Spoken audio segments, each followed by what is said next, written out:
Pregnant again? How utterly disappointing. Marla's words sliced through the tense silence like a butcher's knife. My stomach dropped as I slowly looked up from my plate at my mother-in-law's sneering face. Evan shifted uncomfortably beside me, but stayed silent as usual. Marla continued, her voice dripping with disdain. Another daughter, I assume? When are you going to give my son the heir he deserves?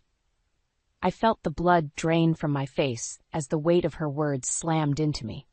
This was supposed to be a joyful celebration dinner for my pregnancy, but Marla had once again managed to turn it into a humiliation. Mother, please. Evan finally muttered, but she waved him off dismissively. Don't mother me. You're just as frustratingly submissive as your father was. If you don't control your wife, she'll keep popping out these disappointing female placeholders. Tears stung my eyes as I finally found my voice.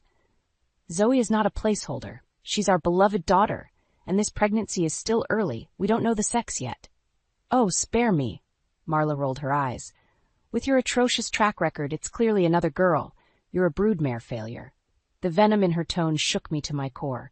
Evan's head hung low, crushed by his mother's verbal lashing. Hurt and rage burned inside me, but I knew defending myself was futile against this woman's cruelty. I need some air, I managed to choke out, pushing back from the table. I had to escape before breaking down completely. Marla scoffed as I rushed away. Running away again, are we?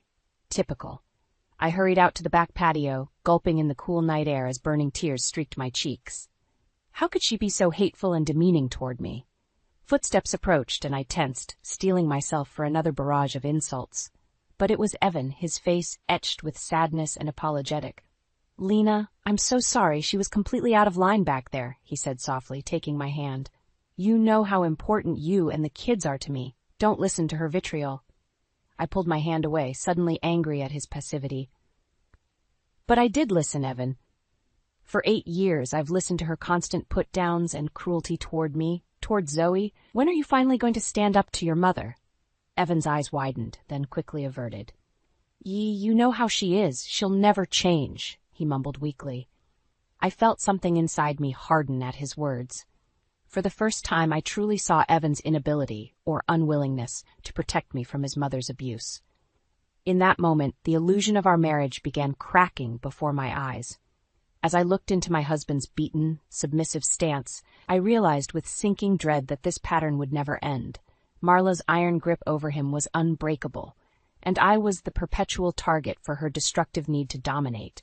Warily, I turned and headed back inside, leaving Evan standing alone with his spineless excuses. I sensed this was the beginning of an inescapable downward spiral that would alter my family forever. If only I knew then just how devastating the consequences would be. The tension hung thick in the air as Marla smoothed her silk blouse, a self-satisfied smirk playing across her lips. Lena, dear, I have some news that may shake things up a bit. I eyed her warily from across the kitchen counter. What are you talking about? Well, you know how concerned I've been about securing a legitimate heir for my son, she began in a mock-sympathetic tone. A daughter is lovely, but it simply won't do for carrying on the family legacy. Rage simmered within me, but I bit my tongue. After the disastrous dinner weeks ago, I knew any protest would be futile against this woman's twisted agenda. Marla continued, so I took matters into my own hands to help solve this delicate issue. I introduced Evan to a wonderful young lady, Sienna. She's fertile, devoted, and more than capable of providing him with the son he deserves. The words hung in the air like a bad dream. But Marla's vindictive stare told me this was no nightmare. It was disgustingly real. You brought another woman into our marriage to have a baby with my husband? I sputtered, struggling to process this depths of her depravity. Oh, don't be so dramatic, she scoffed. I'm doing what's best for my son's future. You've proven quite incapable in that regard. The casual cruelty of her words struck me like physical blows. How could anyone be so utterly lacking in human empathy? You cruel, manipulative hag, I cried out, unable to contain my anger any longer. Does Evan even know about this vile scheme? A slow, satisfied smile spread across Marla's face. Why don't you ask him yourself, dear? On cue, Evan stepped into the room, flanked by a slim, overly made-up woman I didn't recognize. Sienna, I presumed. The look of sheepish contrition on my husband's face said it all. You allowed this? Your own mother brought another woman into our marriage to bear your child? I stammered, feeling the world crumbling around me. Evan couldn't meet my eyes. Lena, we've talked about how important carrying on the family line is. So you're just going to let your mother pimp out some cheap whore to get what she wants? I screamed, uncaring of the foul language as blinding rage took over. Sienna's eyebrows shot up in feigned indignation. Evan finally looked at me, his expression hardening to match his mother's callous demeanor. This is for the greater good, Lena. My duty as a man. If you were able to do your wifely duties properly, we wouldn't need to go to such extremes. His cold, rehearsed words lanced through my heart like daggers. This was really happening. My own husband was utterly betraying me in the most humiliating way possible, all with his mother's enthusiastic support. Marla chuckled at my stunned silence. Don't worry, dear. Once Sienna properly breeds, you can focus your energy on my granddaughter. We wouldn't want you feeling completely useless. Her words ignited an indescribable fury within me that I never knew I possessed. With a primal scream, I grabbed the nearest object, a heavy ceramic vase, and hurled it with every ounce of strength. It struck Marla squarely in her smug face, shattering viciously and spraying blood and ceramic shards across the room. Sienna shrieked in horror as Marla crumpled to the floor, clutching her ruined face and howling in agony. Chest heaving, I turned to Evan, seeing the shock and fear in his eyes. In that unrestrained moment, I knew my marriage had disintegrated into ashes. There would be no forgiving this ultimate betrayal. Marla's monstrous machinations had cut straight through the very core of my world. The only thing left was vengeance. The eerie silence hung heavy in the air as Marla's wails finally subsided. I stood motionless, fists clenched, glaring at the crumpled, bleeding form of my monstrous mother-in-law on the kitchen floor. Evan stared at me with a mixture of shock and fear. Beside him, Sienna shrank back, clearly shaken by my outburst, but still clinging to her role in this sick charade. You crazy bitch! Marla's trembling voice finally broke the tension, thick with a combination of pain and rage. I'll see you arrested for this. Assaulting me in my own home. Your home? I scoffed, unable to contain the sudden resurgence of fury rippling through me. This is my home, the home I made with my husband, the man you're trying to pimp out behind my back like some kind of degenerate mother-pimping monster. Marla opened her mouth to protest, but I cut her off with a raised hand. No, don't even try denying it, you hateful crone. I heard everything, how you willingly brought this woman into my marriage explicitly to cuckold your own son. I turned my fiery glare to Evan, who flinched as if struck. And you spineless coward, going along with your mother's demented plans, ready to stick your dick into the first fertile womb she picks for you. Lena, he began weakly, but I wasn't about to let him make pathetic excuses. Did you really think I wouldn't find out? That I'd just be a good little wifey while you knocked up some cheap hussy on the side? Hey! Sienna's shrill voice cut in, her fake-baked face contorting with indignation. I am not some hussy! Your bastard husband came on to me! I whirled on the overly made-up woman, feeling a cruel smile spread across my face. Did he now? So tell me, when you were spreading your legs for a very married man, did you stop to think about his innocent family you were helping to destroy? Sienna opened her mouth, but nothing came out. Deep down, even she realized how reprehensible her role was in this sordid scheme. Chuckling darkly, I turned back to Evan. Unfreaking believable. I gave you everything. A beautiful child, a loving home, an amazing life, and you were ready to just throw it all away to satisfy your mother's unhinged breeding fetish. Marla stirred, glaring up at me, her face already starting to grotesquely swell from the vase impact. You have no one to blame but yourself, you infertile. Enough, I roared, slamming my fist down on the counter, hard enough to make them all jump. I have had it with your bottomless well of cruelty and manipulation. If having a son is so obsessively important, then Evan is welcome to it. Striding over to a small desk, I snatched up a pen and a sheaf of papers, thrusting them toward Evan with cheeks burning. Separation agreement. You can have your son's situation, your freedom to breed some new little heirs with that plastic surgery disaster over there. Evan gaped, stunned into silence. Even Sienna seemed jolted by my actions as the gravity of the situation sank in. "Well?" I demanded through gritted teeth. "Sign it and get out! Take your vile, treacherous mother and your stupid son quest and just go. I want you out of my house, out of my life." Slowly, numbly, Evan took the pen and stared at the agreement. A heavy pause seemed to blanket the room as Marla and Sienna looked on with matching expressions, a mixture of surprise and sickening satisfaction. Then, with a trembling hand, Evan scrawled his name in harsh strokes across the papers, officially ending our marriage in that single callous gesture, as his mother had always intended. Exhaling hard, I snatched the signed pages back from his hand, our eyes locking in one last, searingly intense glare. Then I turned and walked upstairs without another word, clutching the proof of my broken world and wondering how I would ever be able to piece my shattered life back together. The next few days passed in a numb blur. Evan and his mother had stormed out after the confrontation, taking their co-conspirator Sienna with them. An eerie silence descended over the house I once thought of as my loving home. I drifted aimlessly, my mind struggling to process the devastating implosion of my marriage.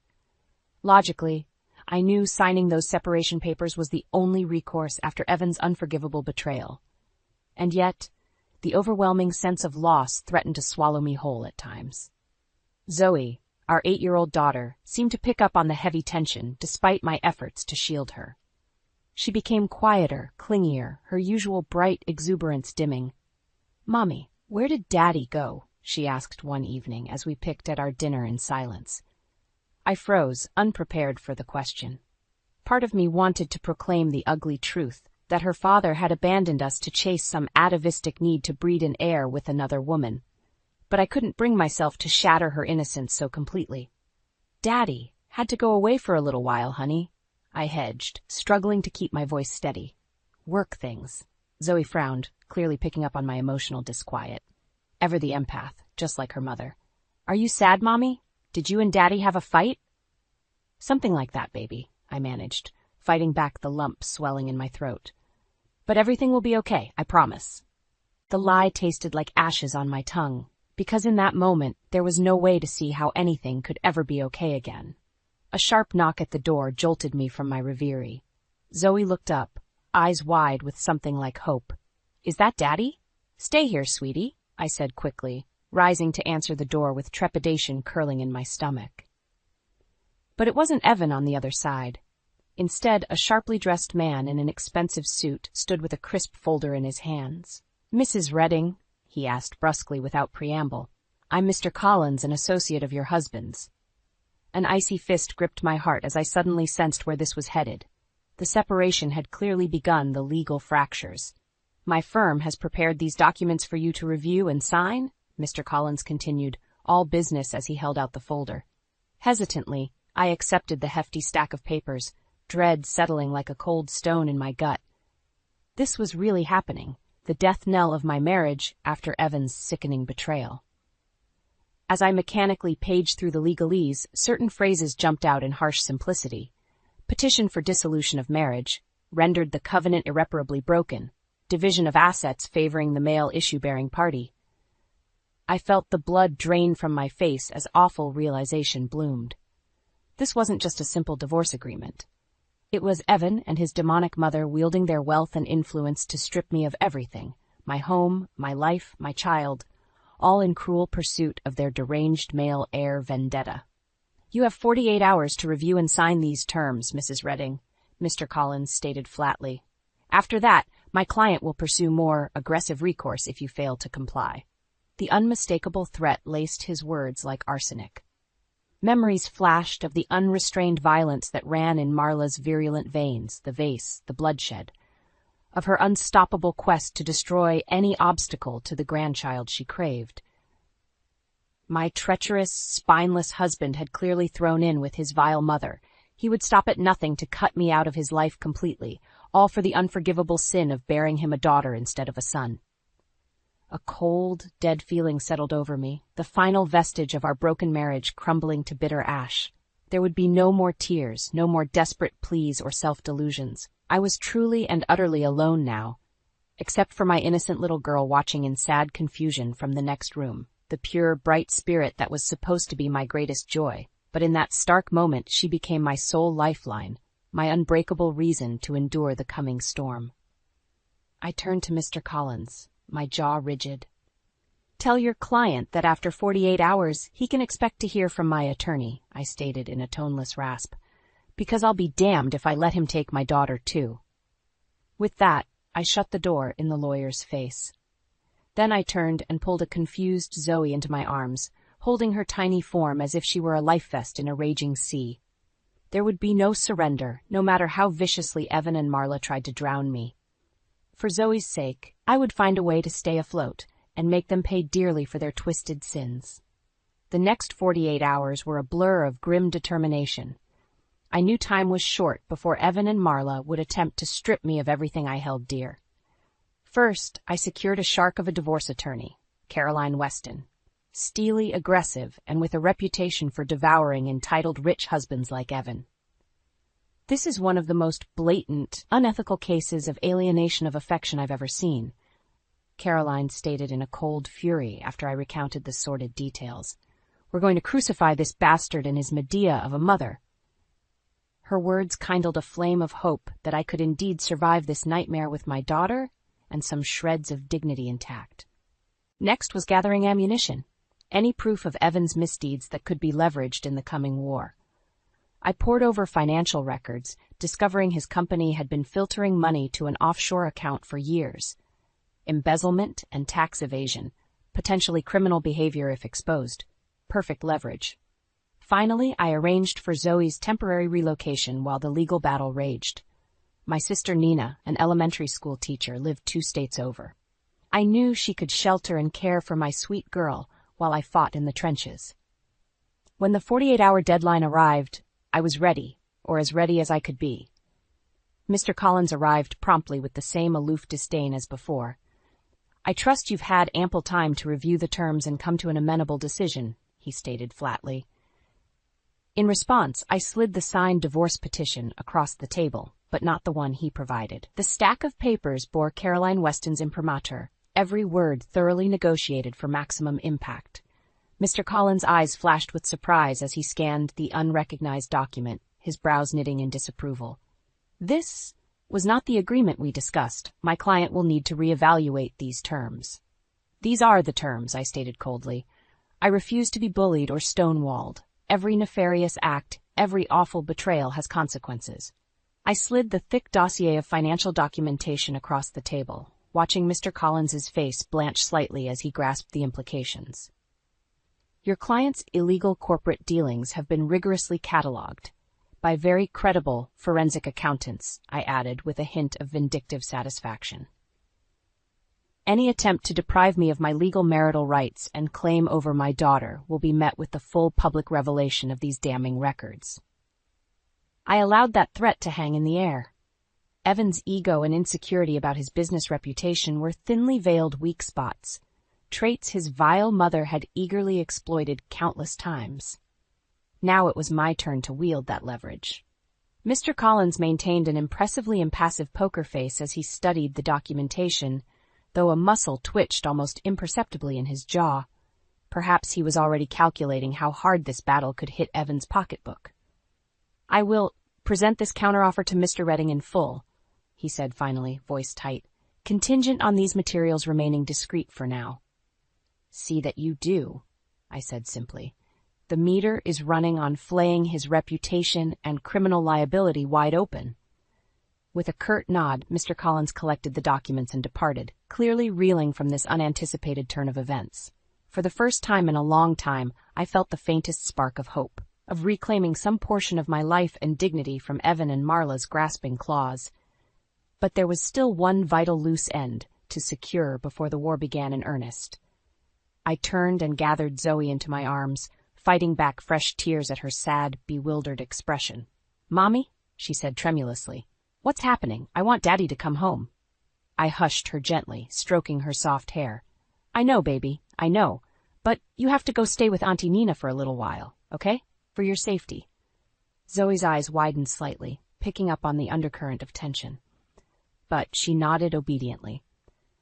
As I clutched her tiny form, I silently vowed to do whatever it took to protect my daughter's well-being, even inscribing her name permanently in the chasm dividing our family. There would be hurt and confusion, but I hoped she would eventually understand, because in the end, I would make absolutely certain that Evan and Marla paid the ultimate price for their monstrous transgressions. Once that line was crossed, there was no going back. The divorce battle erupted with a fury I could scarcely have imagined.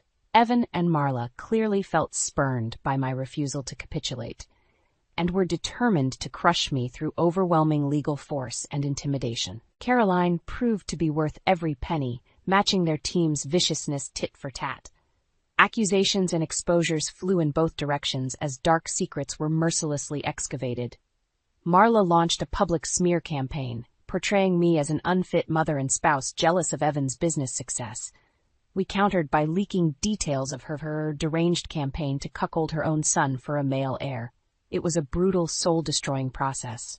But I refused to surrender an inch, kept afloat by my determination to maintain stability for Zoe.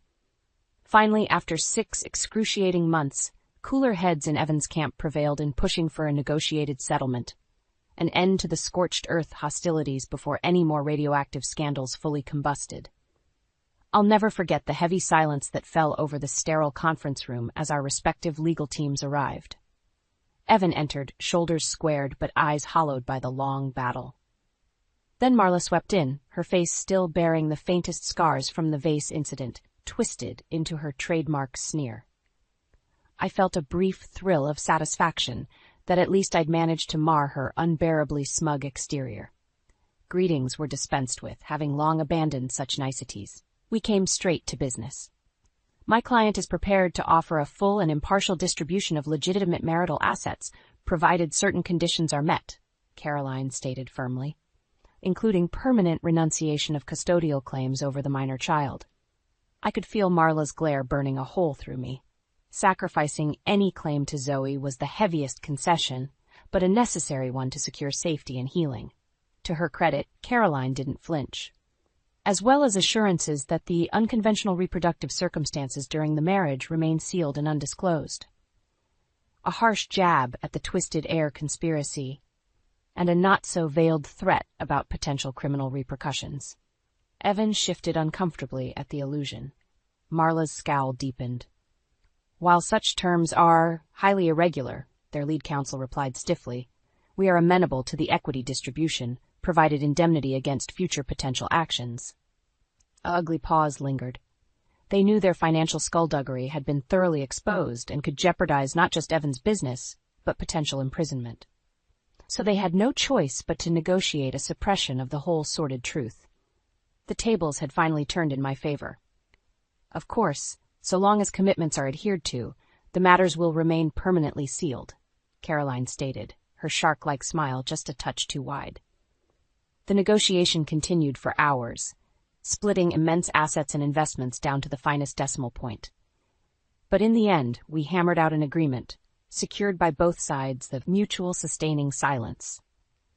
Marla looked utterly miserable, faced with irrevocably surrendering control over her son's life and Zoe's. While still obscenely wealthy, I knew the concessions represented a profound personal defeat, which fueled my resolve. I don't expect congratulations, Caroline told me in an undertone as the final paperwork was prepared.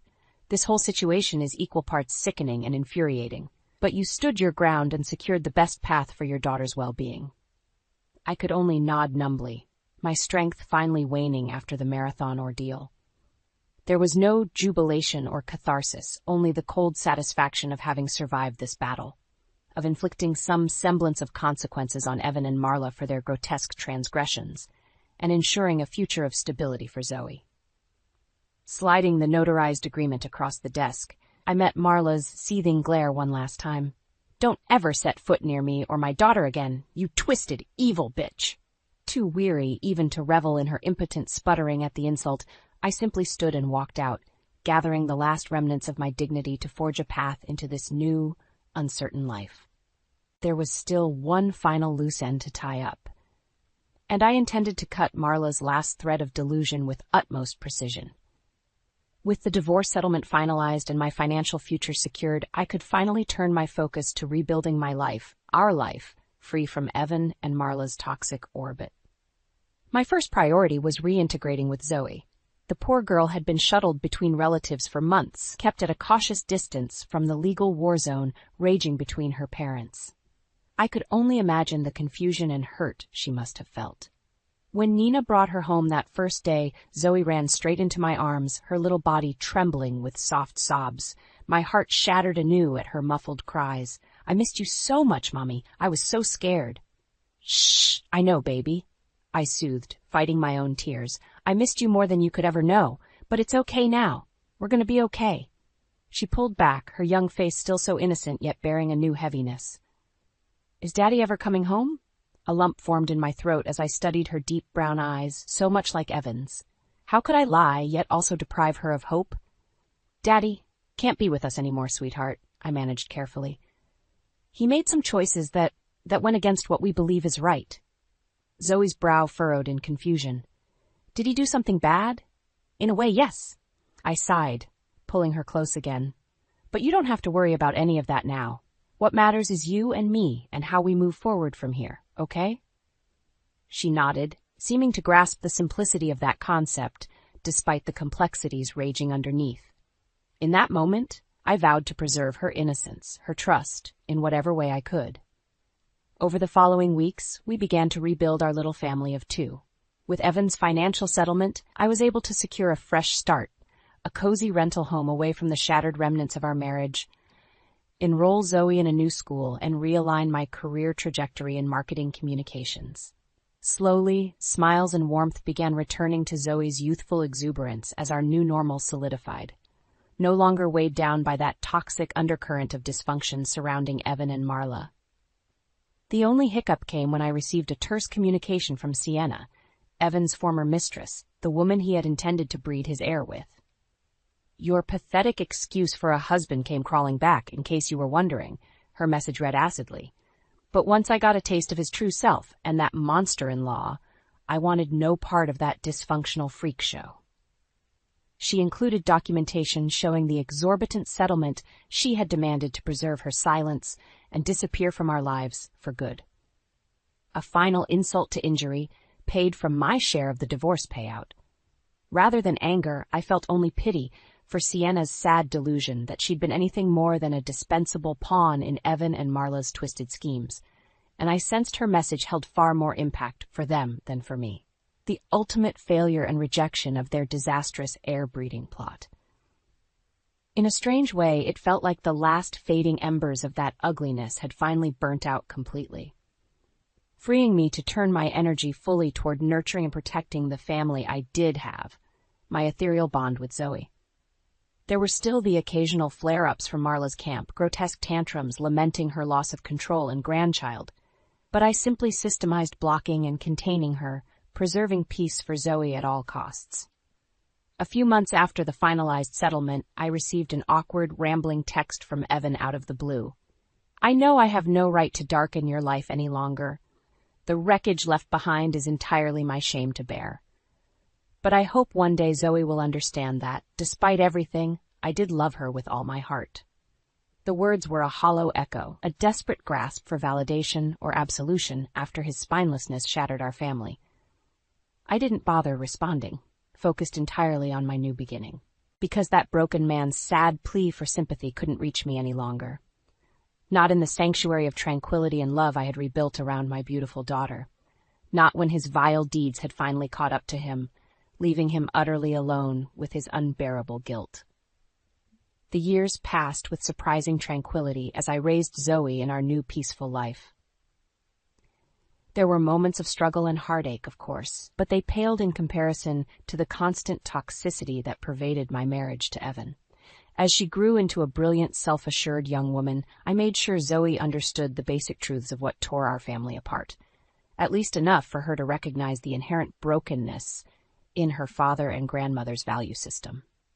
She never voiced resentment toward them, but a sort of detached pity. An intrinsic understanding of how their obsessive pursuit of an heir destroyed any possible bond. "I'm just glad I had you, Mom," she would say with a maturity beyond her years. You were the only one who really knew what was important. Family, not bloodlines. Her words simultaneously filled me with pride and profound sadness for the innocence she was forced to let wither at such a young age. But I took solace in knowing I had insulated her from the brunt of their viciousness. Until the day that seismic postscript arrived, brutally textured with karma's fury. It was a simple certified letter that appeared innocuous at first glance. But the return address, a maximum security prison, quickly turned my blood cold. With hands trembling, I tore it open to find a terse, stark message.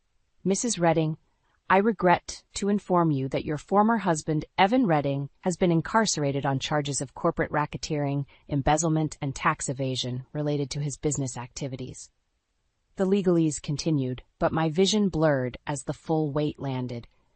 Evan was going to prison for upwards of a decade, his career and reputation utterly immolated in the wake of those charges. Just like I had threatened all those years ago with my hidden evidence, a thermonuclear strike I'd hoped would never truly be detonated. Clearly, authorities had dug deeper in the aftermath of our brutal divorce and uncovered the full crater of his financial chicanery. The sick twist of satisfaction I felt soured in an instant, replaced by a mix of stunned dismay and something worse, something deeper. Remorse and empathy I didn't want to feel for that wretched man.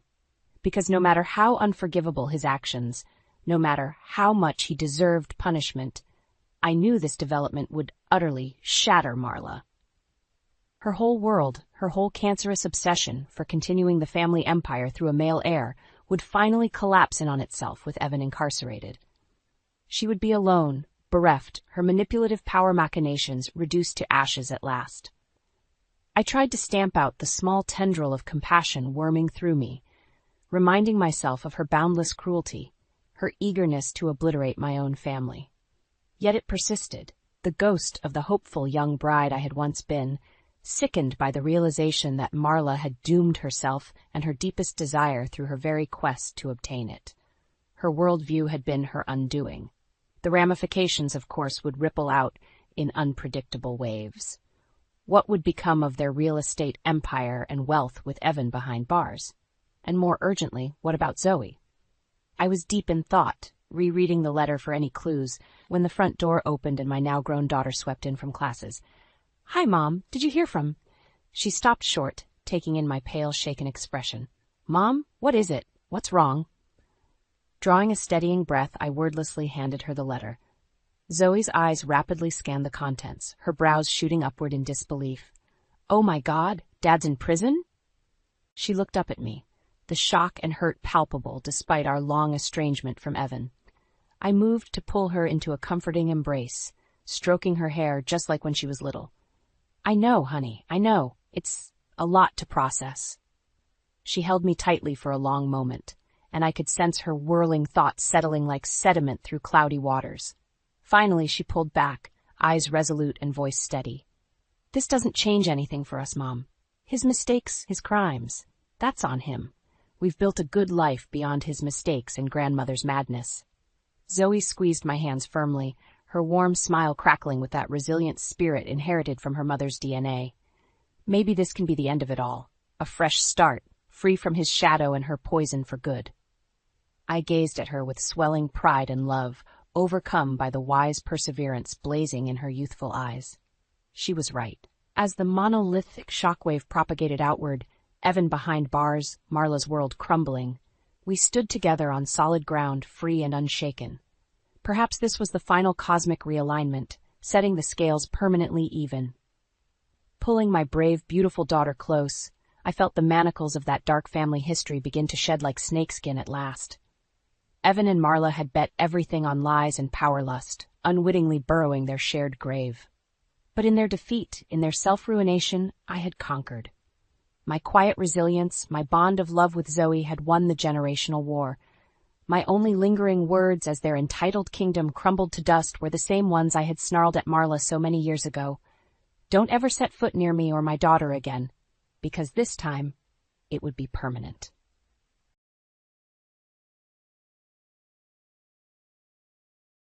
My name is Helen, and I'm a 35-year-old neat freak who loves to be organized. I currently work as an auditor for a well-known company, and my friends frequently make fun of my exacting habits, especially when it comes to preserving receipts and filing taxes on time. But I really do think that these little rituals are what keep my life organized and flexible. I met my husband Scott at a party hosted by Brenda, one of our common friends. I have a clear memory of that evening. When Scott arrived, I was sipping a glass of wine and catching up with some old college friends. He was a little older than I was, but he had a confident gait and a charming smile. He worked for a food sales company as a manager. Putting his arm around me with easy assurance, he said, "Hey, I'm Scott. Would it be okay if I joined you?" With a tight grip on a beer and a pointed look, I answered, "Yes, my name is Helen. It's good to meet you." Our discussion flowed naturally, and soon we were talking about how much we both loved hiking and classic rock. My first interaction with Scott's family occurred when, a few months into our dating relationship, he asked me to a cookout at his sister Margaret's place. It seemed sense that I was anxious, yet Margaret greeted us with warmth as soon as we arrived. On the other hand, her 4 kids were a ball of erratic energy, hurling toys and running all over the place.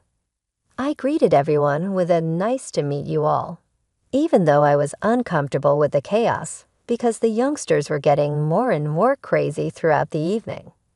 With our conversations about the future growing, Scott proposed to me on a beautiful trek with the valley stretching out below us. It was a straightforward but sincere suggestion, just the way I liked it. Margaret's kids again caused a little disruption to our lovely wedding, but they appeared to enjoy a good mess.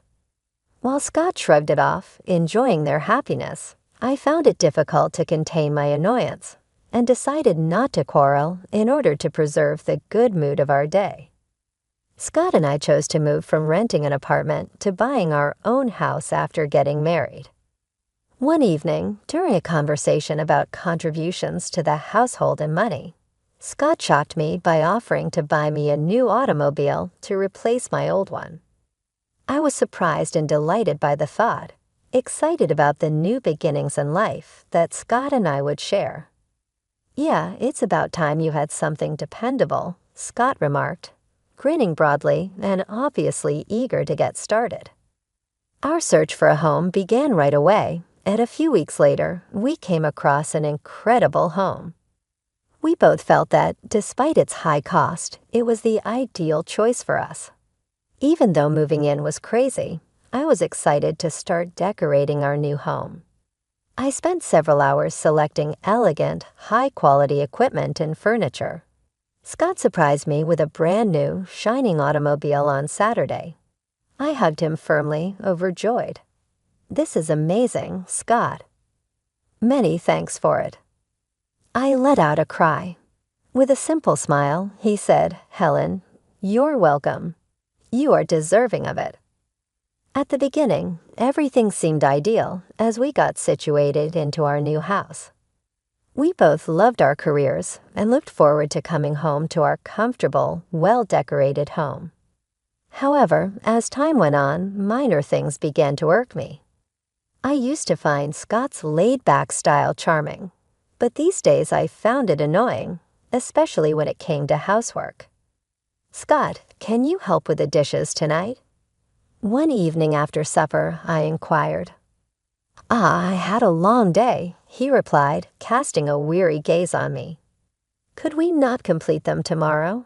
My irritation was evident. "Scott, we must not continue to put things off.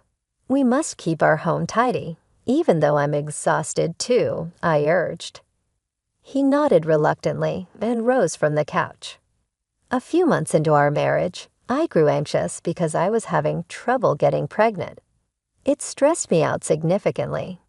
My doctor advised patience, assuring me it would happen when the time was right, but it was still hard not to worry. Meanwhile, Scott's sister Margaret, who lived in the neighboring state, seemed to be visiting us endlessly. It felt as though she lived right next door. On each visit, she would unload all her marital troubles on me. Helen, you won't believe what Kevin did this time, she would begin, rolling her eyes dramatically. One evening, I tried to change the subject. Margaret, can we talk about something else for a change? But she brushed off my hint. Oh, come on, Helen. I need to vent. You're the only one who gets it, she would say, oblivious to my discomfort. Her kids were just as exhausting. They turned our home into a circus the minute they walked in, running around, fighting, throwing food, and being incredibly loud. After a long week, all I wanted was some peace, but that seemed impossible. Guys, can you please calm down? I would ask, struggling to maintain my composure. Why are you always so uptight, Helen? Margaret snapped at me when I tried to get her kids to behave. They're making a mess, Margaret. I just cleaned up, I would respond, my patience thinning. Then she hit me with a low blow. Well, maybe if you had your own kids, you'd understand. Her words cut deep, especially knowing my struggles with fertility. It felt like a physical blow, and I couldn't believe Scott didn't stand up for me. Scott, are you going to let her talk to me like that? I asked, my voice trembling with anger and hurt. Helen, calm down. You're making a big deal out of nothing, he said, taking her side again. A big deal out of nothing. She just insulted me in my own home. I shouted, tears starting to form. I was so frustrated and done with being undermined and unappreciated in my own space. Living with a constant disrespect in my own home, where my husband always sided with his sister, was wearing me down. It became evident that things needed to change, and they needed to change fast. One Saturday, Margaret arrived unannounced with her 4 kids in tow. Helen, I need a break from parenting. I'm going shopping, she declared, dropping her kids off without waiting for a response. The irony of her using the word parenting made me chuckle. Her visits always turned our home into a zoo. Fine, Margaret, but make it quick, I said, the stress already building up. Thanks, Helen, you're a lifesaver, she chirped, grabbing her purse and rushing out the door before I could protest. There I was in the kitchen, trying to cook dinner. Cooking is a meticulous process for me, and I like things to be done perfectly. But with the kids causing chaos, focusing was nearly impossible. They were running around, yelling, and making a mess. Guys, can you keep it down? I shouted from the kitchen, hoping for a moment of peace. Of course, they paid no heed. Suddenly, a loud crash echoed through the house. My heart sank. I dashed into the living room and found my worst fear realized. My grandfather's antique Chinese vase lay shattered on the floor. My chest tightened with anger and frustration. What the hell happened here? I screamed, facing the kids who now stood still, wearing guilty expressions. We were just playing, one mumbled, avoiding my gaze. This vase was priceless. It belonged to my grandfather. Do you understand what you've done? I was livid, shaking with anger. Just then, Scott walked in, his demeanor calm and clueless. What's going on, Helen? He asked, noticing the mess. Your niece and nephews just broke my grandfather's vase. Look at this mess. I pointed to the shattered pieces on the floor. Calm down, Helen. It's just a vase. We can get it fixed, he said, dismissing my feelings as if it were nothing. Just a vase. Scott, this isn't about the vase. It's about respect. I'm tired of this. Every time Margaret visits, our house turns into a disaster zone, and you don't seem to care. I shouted, my voice cracking with frustration. Margaret chose that moment to walk in, bags in hand, looking annoyed. What's all this yelling about? Your kids broke my grandfather's vase, Margaret. Look at this mess. I pointed to the floor, trying to hold back my tears. Well, maybe you should have kept a better eye on them, she retorted, without a hint of an apology. Are you kidding me? They're your kids, Margaret. I shouldn't have to watch them. I retorted, my hands trembling with anger. Scott shook his head, looking annoyed. You're overreacting, Helen. Just drop it. Overreacting? I've had enough of this. I'm tired of being treated like I don't matter in my own home. I screamed, the tears finally spilling over. Scott stood there, silent and cold, while Margaret smirked as if she had won some sort of victory. I couldn't take it anymore. I stormed out of the room, overwhelmed by a mix of anger, hurt, and betrayal. Margaret's chaotic visits had been a recurring issue for months, but I had no idea what was coming next. One morning, as Scott sat at the kitchen table munching on his toast, he casually dropped a bombshell.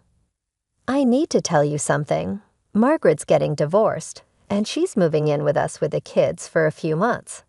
He announced as if discussing the weather. I nearly dropped my coffee. Are you serious?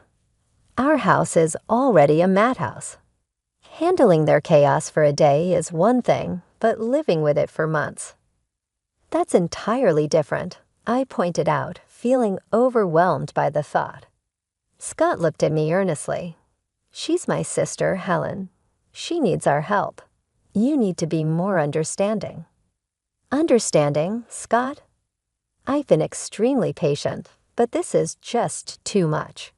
Why can't we rent a place for her nearby?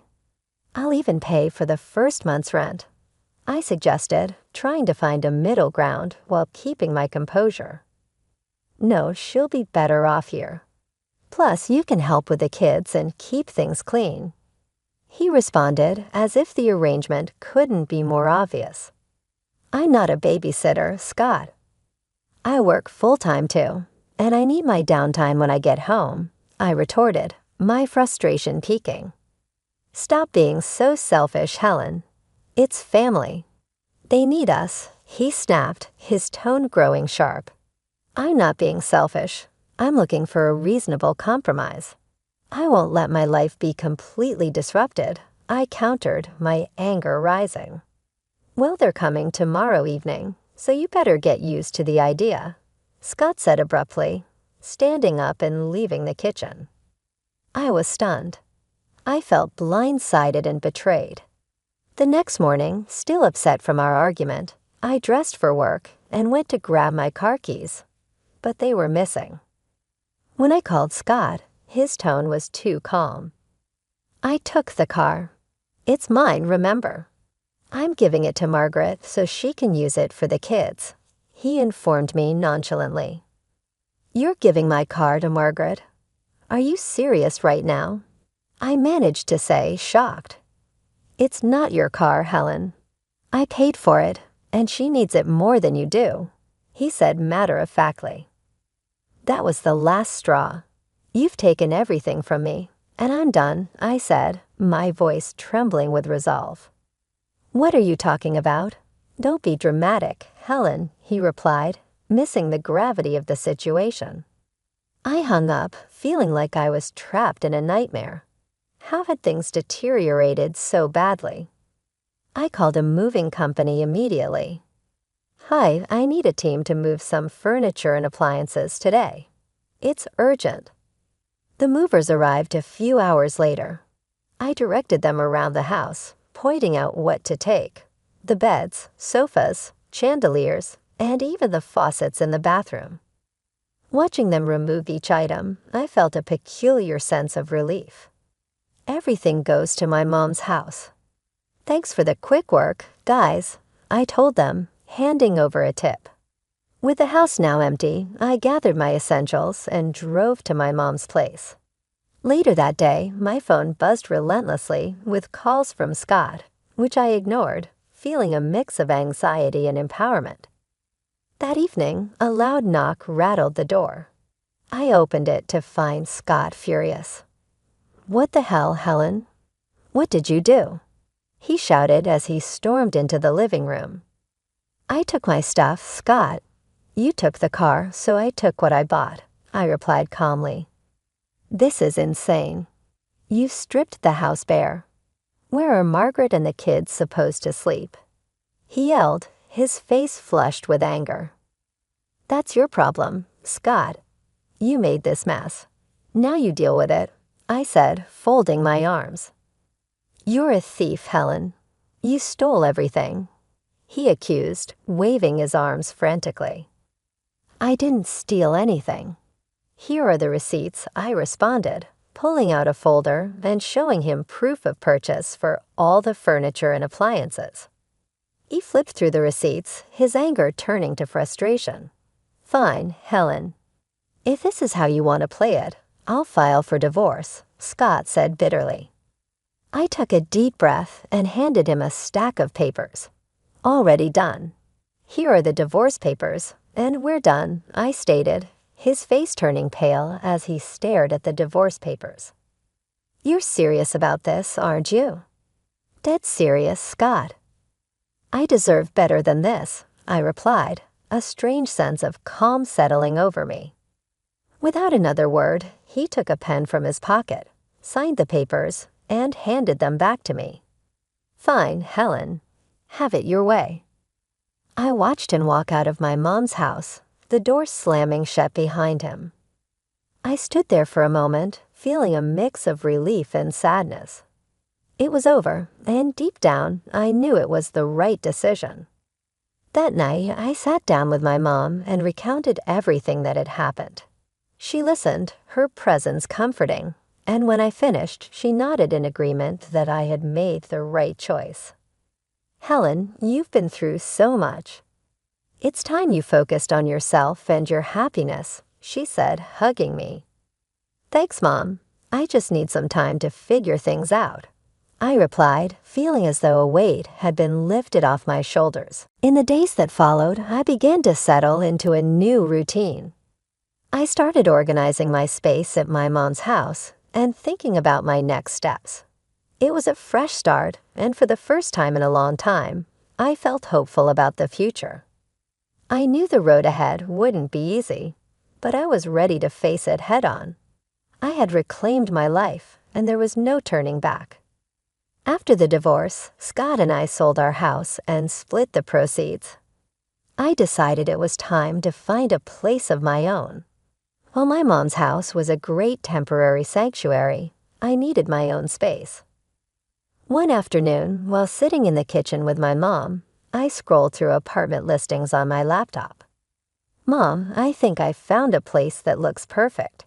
It's a small apartment downtown, close to work," I said, showing her the pictures. She leaned over my shoulder and smiled. "That looks nice, Helen. Have you called the realtor yet?" "Not yet, but I'm going to do that right now," I said, a bit excited. I dialed the number and waited for the realtor to pick up. After a few rings, a friendly voice answered. "Hello, this is Raymond. How can I help you?" "Hi, Raymond. My name is Helen. I'm interested in the apartment you have listed downtown. Is it still available?" I asked, crossing my fingers. "Yes, it's still available. Would you like to schedule a viewing?" He replied, sounding hopeful. "Absolutely. How about tomorrow afternoon?" I suggested, trying to maintain my composure. "That works for me. I'll see you at 4:00 p.m., Raymond confirmed before we ended the call. The next day, I met Raymond downtown to view the apartment. He greeted me with a warm smile outside the building. "Hi, Helen. Nice to meet you. Let me show you around," he said, shaking my hand. The apartment was small but cozy, just what I needed.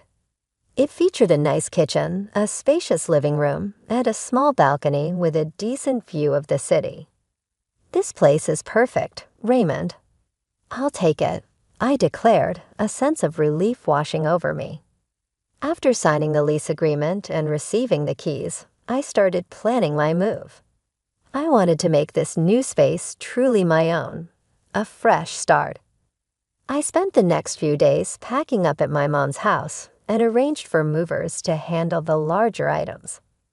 On moving day, my mom watched as the movers loaded up the truck.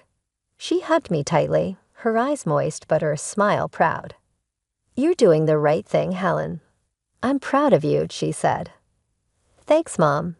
Here's to new beginnings, I replied, feeling ready to embrace whatever came next with open arms and an open heart. As the last box was hoisted into the moving truck, I felt a swirl of excitement and nerves about stepping into this new chapter of my life. Helen, this is going to be great for you.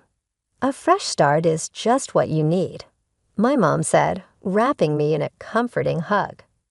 Thanks, Mom. I'm looking forward to it, I replied, smiling broadly. We drove to my new downtown apartment, and with the help of my mom and a couple of close friends, we quickly got everything unloaded and set up. As I surveyed my new surroundings, a sense of accomplishment washed over me. It was the beginning of a new chapter, and I was ready to embrace it. That evening, to celebrate the move, I invited my mom and friends to stay for dinner. We ordered pizza and gathered on the floor amidst boxes, raising our glasses of soda in a makeshift toast. Cheers to Helen and her new place, my friend Brenda exclaimed. Thanks, guys. I really appreciate all your help and support, I said, feeling a deep sense of gratitude. As the night progressed, we shared laughs and stories, and for the first time in a long time, I felt genuinely happy and free. Later, as I sat on my balcony overlooking the city lights, I reflected on everything I had been through and how much I had grown. I was proud of myself for taking control of my life and making the necessary changes. From mutual friends, I learned that Scott had used his share of the money to buy a small apartment where he now lived with Margaret and her 4 kids. He was working 3 jobs to manage the bills while Margaret remained unemployed, and they were constantly arguing. Then unexpectedly, Scott called me one day. Seeing his name flash on my phone screen was a surprise, but curiosity got the better of me and I answered. Hello, Scott. What's up? I responded, maintaining a neutral tone. Helen, please, just hear me out, he began, his voice tinged with desperation. I know I messed up.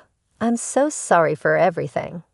I didn't realize how hard it was for you with Margaret's kids. I couldn't help but chuckle slightly. Really, Scott? You're realizing this now, after all this time? Yeah, I know it's late, but I'm serious. I've been thinking a lot, and I miss you. I miss us. Can we start over? I'm ready to move into your apartment and make things right, he said, his voice almost pleading. I shook my head in disbelief, a chuckle escaping my lips. Scott, you've got to be kidding me. You think you can just waltz back into my life like nothing happened? Helen, I'm serious. I'll do whatever it takes. I'll even take on more work to make it up to you, he insisted, sounding more desperate. I took a moment to gather my thoughts before responding. Scott, it's too late for that. I've moved on. I'm building a life I love, and there's no room in it for the kind of drama you bring. I wish you the best with your situation, but I'm not interested in going back. Goodbye, Scott. With that, I ended the call, a sense of finality settling in. As I turned back to the city lights, I felt a renewed sense of freedom. I was ready to move forward on my terms without looking back. I've moved on. I'm happy now, and I'm not looking to go back to that mess, I replied firmly to Scott. Come on, Helen, we can make it work this time. I've changed, he insisted, a mix of desperation and hope in his voice. Feeling a mix of pity and irritation, I responded, Scott, it's over. You need to focus on your own life and your family. I'm not interested in going back to that chaos. Helen, please. I'm begging you, he pleaded, his voice cracking with emotion. Scott, no. I found peace without you, and I'm not giving that up, I said, standing my ground. Take care, Scott. I hope you find your way. I ended the call with a peculiar sense of closure and relief. Scott was obviously having difficulties, But I couldn't allow his issues to drag me back into the predicament I had fought so hard to get out of. I had coffee with Brenda later that day and told her about this strange experience. "You won't believe who called me today," I said, amusingly rolling my eyes. "Who?" Brenda questioned, her eyebrow going up in wonder. "Scott. He begged me to let him move into my apartment and take him back," I recalled, shaking my head in shock. With a laugh, Brenda nearly spat out her coffee. "Are you serious? How did you say that?" Without a doubt, I told him no. With a smile on my face, I answered, "I'm not going back to that mess." We left and talked for the remainder of the afternoon, and I realized how far I had come. I had created a tranquil and contented new life for myself. I refused to allow anyone to take that away from me. Later, when I was walking home, I experienced a profound sense of contentment and tranquility. I was finally done with that difficult phase of my life and felt confident and happy enough to move on. I felt more and more confident about the promising future ahead of me with every step, as the city around me appeared to reflect my newly discovered freedom.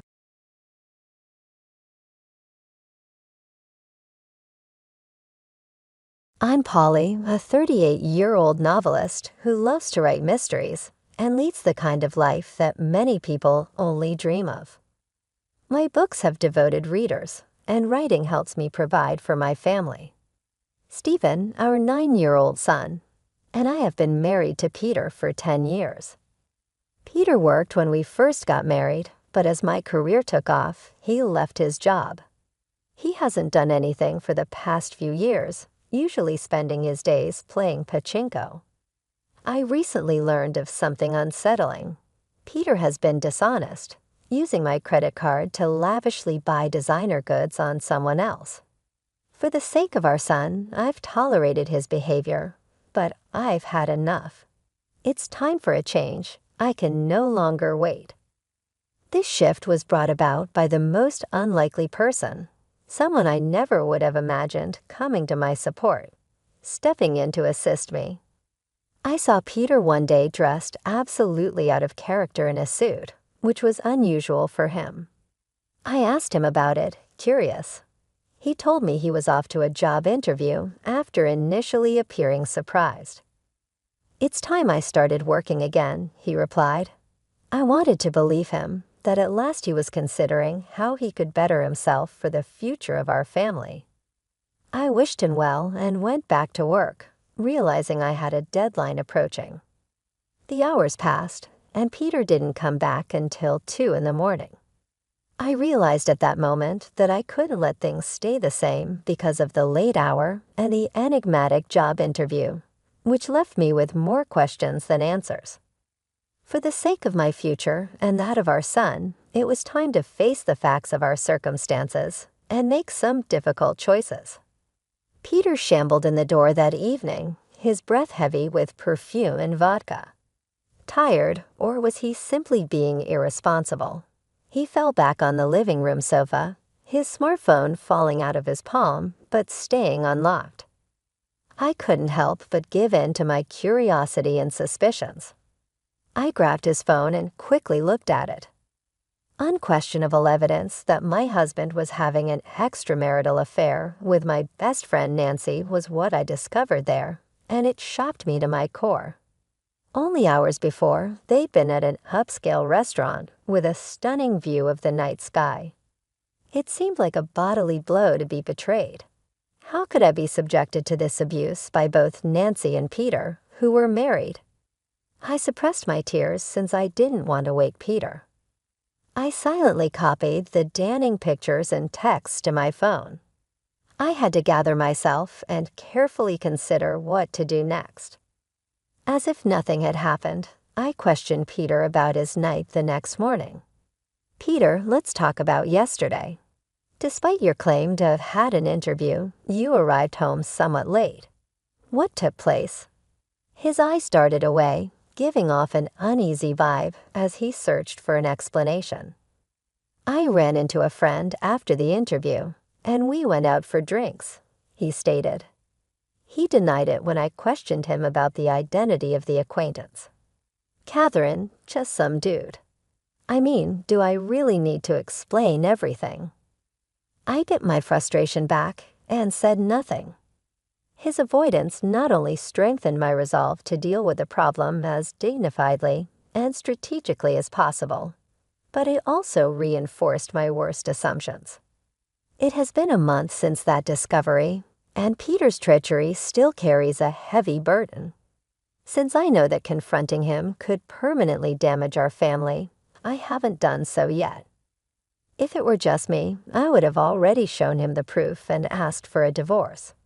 But because of our son and the complicated feelings he brings, I've had to carefully weigh every option, since I know that whatever I choose would have a lifelong impact on our family. The notion of taking my 9-year-old son Stephen away from his father was intolerable, even with all of the agony in my heart. Though he claimed that his frequent outings were to visit friends or decompress, in reality, they served as the ideal pretext for me to obtain proof of Peter's adultery, something I had been growing suspicious of. One day, seizing an opportunity while Peter was out, I rummaged through his belongings and found a stack of receipts for women's designer items, luxuries I certainly hadn't received. None of these high-end goods were in our home, leading me to one painful conclusion.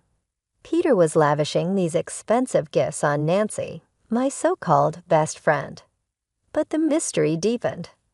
How was Peter financing these extravagant purchases?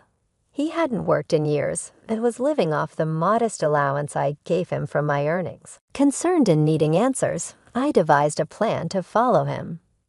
I called my brother to watch Stephen, cloaking my real intentions under the guise of a shopping trip. Hey, sorry to bother you out of the blue, but can you watch Stephen for a bit? I want to go shopping alone, I told him. My brother, puzzled because I usually preferred online shopping, raised an eyebrow. Shopping? You've never been one to shop in person. What's up? Normally, yes, but today I need something from a store. Can you watch him for me? I replied. He agreed, albeit with a reminder not to be gone long as Stephen might get lonely. With my brother's help, I was free to track Peter.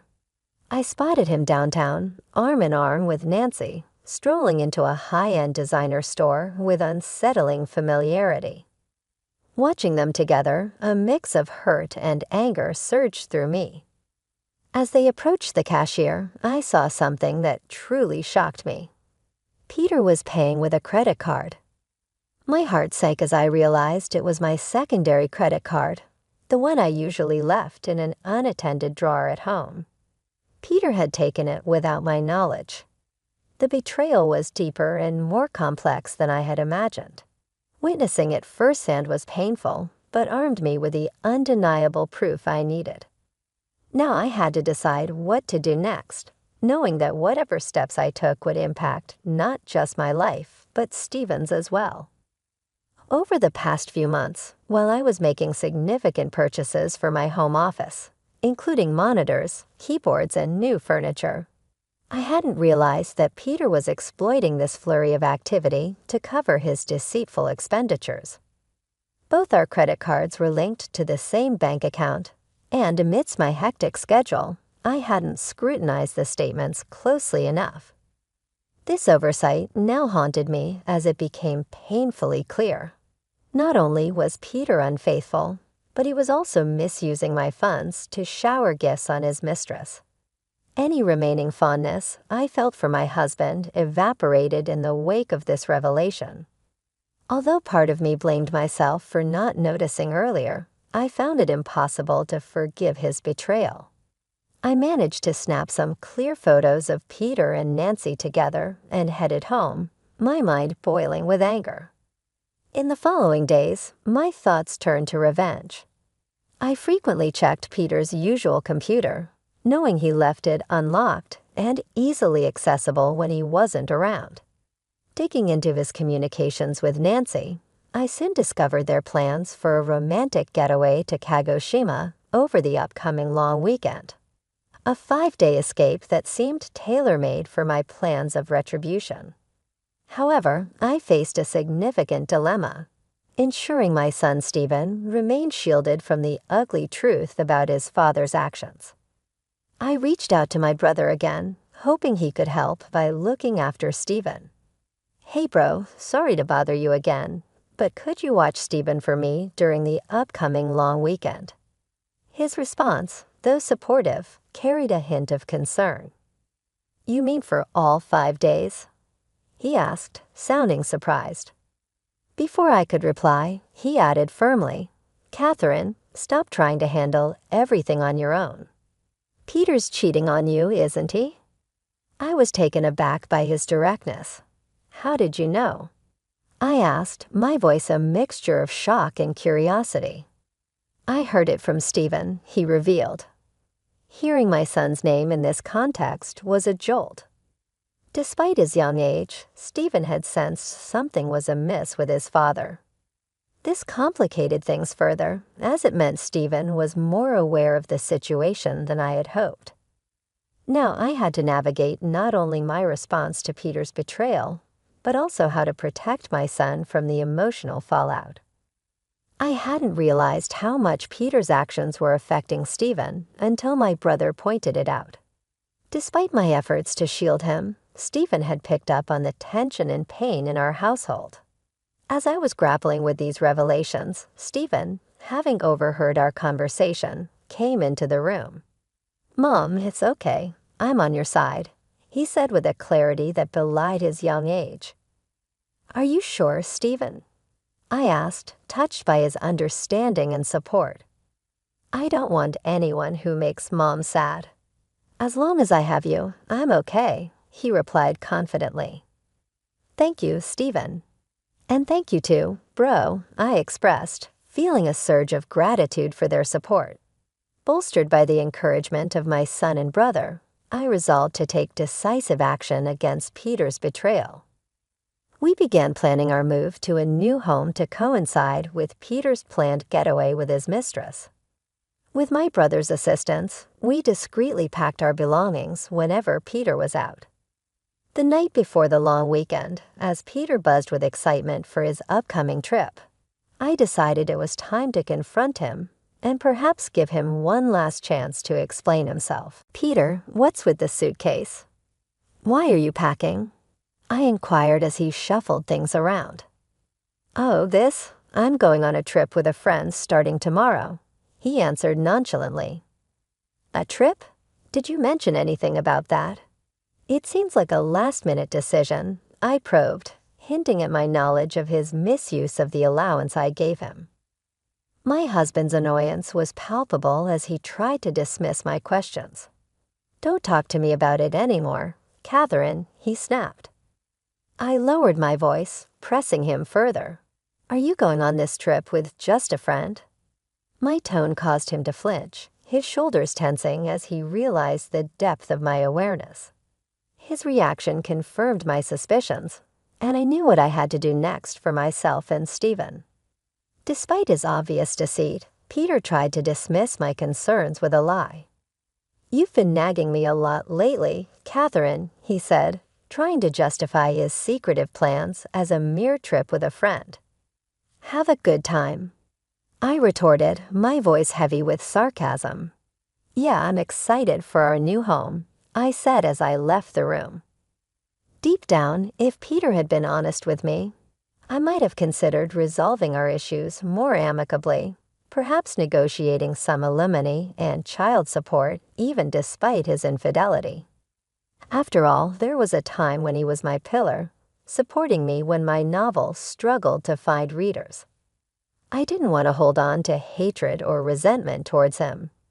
However, given the extent of his deception, I couldn't just stand by for the sake of my son and my future. Ending the relationship had become inevitable. There was no merit in preserving ties with someone so repeatedly dishonest. The next morning, by the time I woke up, Peter had already left for his trip.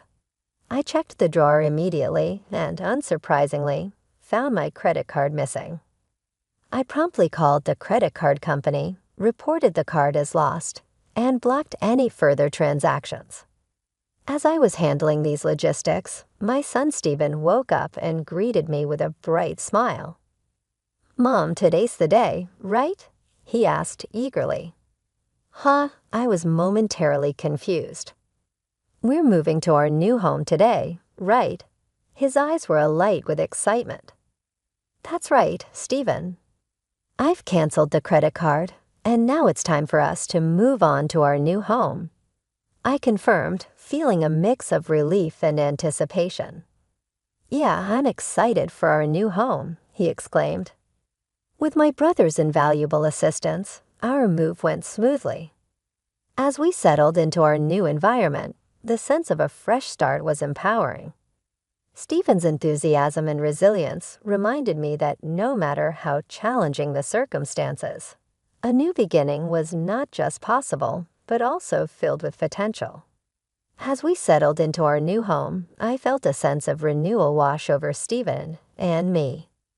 Meanwhile, my husband's belongings were sent off to a location he had specified, marking a clear division in our lives. That tranquility was briefly interrupted the next day. While we relaxed in our new surroundings with my brother by our side for support, my phone rang. It was Peter. "Hello, Catherine. Is that you? Could you transfer me some money? I spent more than I planned, and now I need some extra cash," he said, clearly unaware that I had frozen the credit card he usually misused. "Didn't you say you were going to stick to your allowance?" I asked, my tone sharp. "Come on, don't say that. I can't enjoy my trip if you do that," he complained. "Aren't you with Nancy?"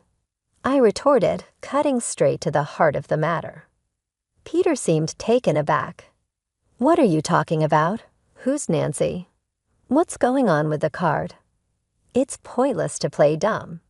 "Your lies aren't working," I snapped, my patience worn thin. "It's clear you've been cheating on me with my best friend Nancy. Did you think you wouldn't get caught?" "This isn't what it looks like. It's not cheating." He tried to justify himself, his voice desperate. My anger flared, fueled by his feeble attempts to deflect blame. With my brother and son within earshot, I no longer held back my fury. "Stop making excuses. You have a family, yet you chose to have an affair and misuse someone else's credit card. Do you realize how low you've sunk?" "Catherine, let's calm down," Peter attempted to soothe the situation. "Calm down? How can I stay calm when I'm speaking to the person who betrayed his family so thoughtlessly?"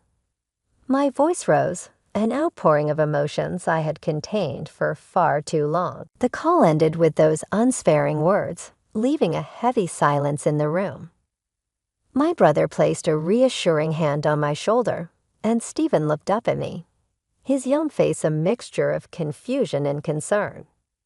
This moment, painful as it was, marked the beginning of a new chapter for us, one where we could move forward from the deception and hurt. Overwhelmed with a mixture of disgust and resolve, I made my feelings brutally clear to Peter. "Let me make this clear. I have no intention of forgiving you or offering any help. You and the woman you cheated with can go straight to hell. Don't you dare show your face in front of me or Stephen ever again." With those final words, I hung up the phone, abruptly ending the call. Shortly after, Nancy, the woman he cheated with, called me. Her voice was tinged with demand. "Catherine, what are you doing?" she asked sharply. "Nancy, long time no see. How's your trip with your best friend's husband going?" I retorted, my words dripping with sarcasm. "Shut up. Explain yourself," she snapped back. "What are you talking about?" she asked, feigning ignorance. "Don't play dumb. You sent Peter's belongings to my house, didn't you?" During our move, I had strategically shipped all of Peter's belongings to Nancy's house, fully aware that she was the other woman.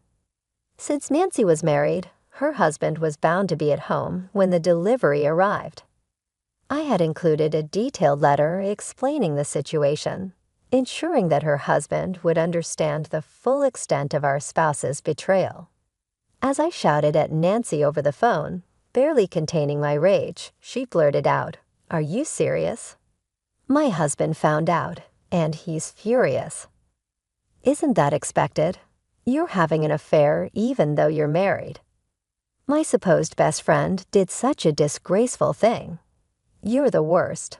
I'm incredibly disappointed in you," I fired back. "Excuse me?" She responded, taken aback. "I think that's my line. You were the one having an affair with my husband. Do you think I'd forgive you for that? Who showed disrespect first, Nancy? I wasn't serious. It was just a fling. There's no way I'd settle for a jobless loser like him." She tried to minimize her actions. "Whether you were serious or not doesn't matter to me," I replied coldly, cutting through her excuses. The betrayal had severed any ties of friendship we had, leaving only the stark reality of her deception. I informed her bluntly, "I'm divorcing Peter, and your affair is a fact that I won't forgive. I'll be demanding the maximum compensation from both of you, so be prepared." Compensation? I didn't agree to that. Why should I pay compensation? Nancy protested, her voice tinged with panic. "It's only natural. You did something that warrants it," I replied firmly. "But wait, I'm a housewife." "I can't afford to pay compensation," she stammered. "That's for you to figure out. Maybe you can ask your husband for help, though I doubt he'll be inclined to assist you now," I said coldly. "Wait a minute, Catherine, please," she began to plead, but I was done listening. "Goodbye," I said and hung up the phone, then promptly blocked her contact.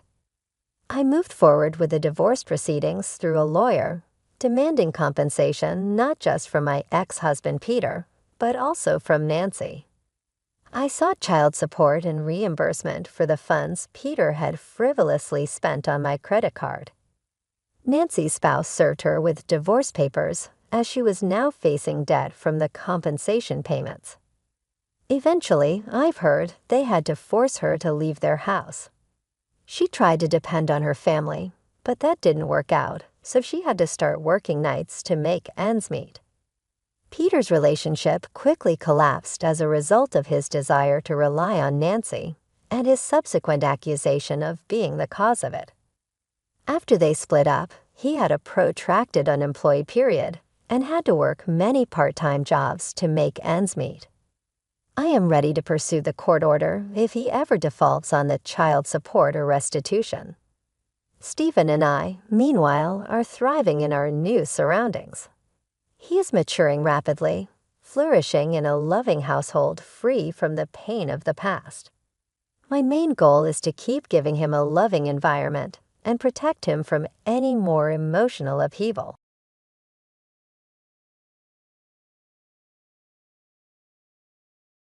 At the front gate, the hammering and clattering began. My spouse was banging on the door in a fit of rage. "Are you serious? Please let me in now. Would you like this scene to be seen by everyone in the neighborhood?" He was outside my family's house raising a commotion on a cold Christmas Eve. Usually, Christmas brings us together to celebrate, but this year was ruined by something terrible I had found out a few days previously. My spouse's adultery was revealed to me when I happened upon an envelope. I felt helpless and deceived in my roles as a mother and a wife. He pretended to be working late, but in reality, he was barely making enough money to buy our kids presents since he was blowing our savings on his affair. With my family watching, I threw open the door and faced him there because I could take the pain no more. Tension was in the air. Playing the ignorant, he inquired, "What's happening?" Up until that point, life as a typical housewife with my spouse and our 2 children looked simple. Some people may balance their relationships by spending Christmas Day with family and Christmas Eve with a lover, contingent on cultural or personal beliefs. My siblings and I were raised in a home that did not observe traditional holidays. Due to our parents' hectic work schedules, we developed the custom of cooking together, eating cake, and watching special year-end television programs to celebrate Christmas over winter break. Christmas Eve with my spouse and our child used to be a happy occasion as I got older and established my own family.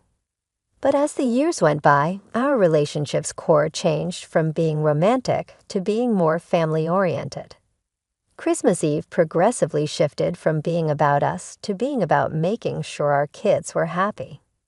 We adjusted and decided that the happiness of the children came first. Therefore, I didn't first find it strange when my husband casually suggested that he might be stuck at work overnight on the 28th. It appeared to be yet another turn in our changing holiday customs. Even though I wasn't extremely upset about it, learning of his betrayal made our vacation into a starkly confronting and illuminating experience. My husband's absence from our home on Christmas Eve made me realize how much our relationship had changed. I still had a strong affection for him despite everything that had changed, and I was happy living with him. So I committed myself to making Christmas happy for our children, accepting it as another kind of delight.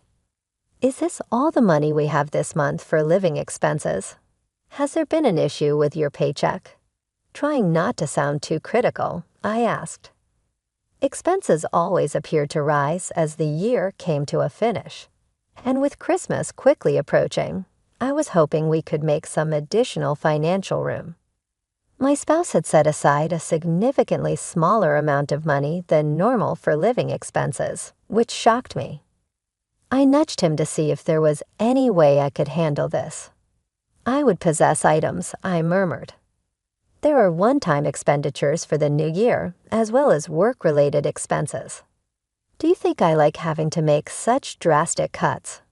As a housewife, managing our budget with little funds had become a crucial aspect of my job.